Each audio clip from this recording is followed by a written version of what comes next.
जगतस्थावर जंगमं तामधेनु शिरसा वन्दे भूतभवस्मातरम्।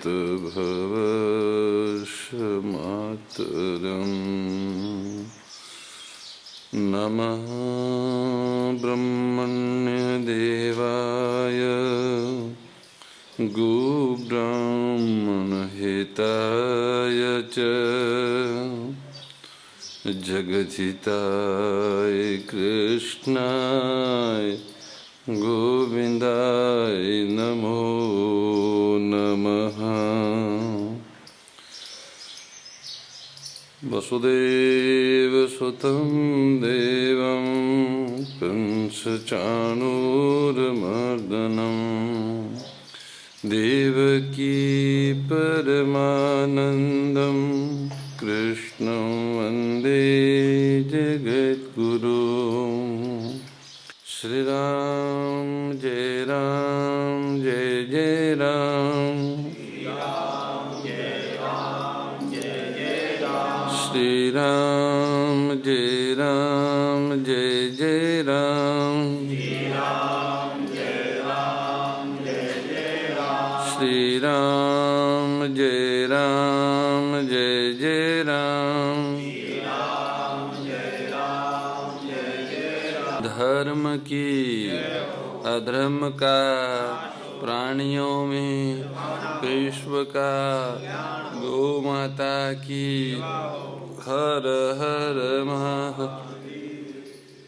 हे मेरे नाथ, आप अपनी सुधामयी सर्वसमृद्ध पतित पावनी अहेतु की कृपा से दुखी प्राणियों के हृदय में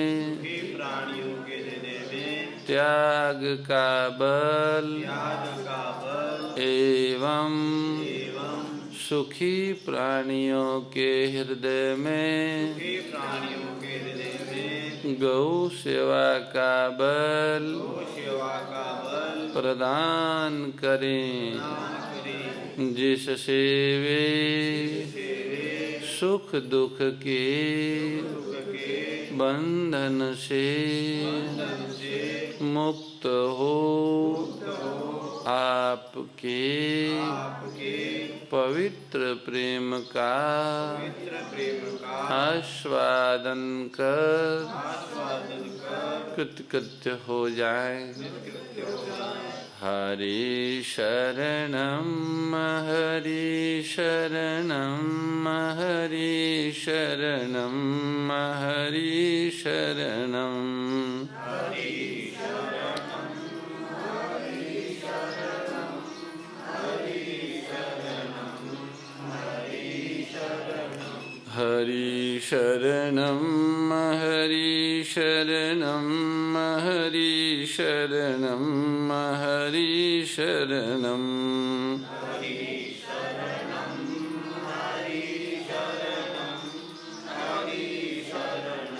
शरणम हरि शरणम हरि शरणम हरि शरणम हरि शरणम हरि शरणम हरि शरणम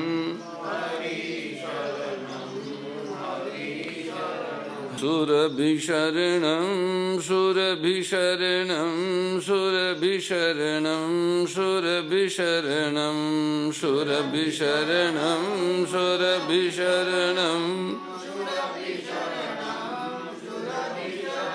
सुरभिशरणं सुरभिशरणं सुरभिशरणं सुरभिशरणं सुरभिशरणं सुरभिशरणं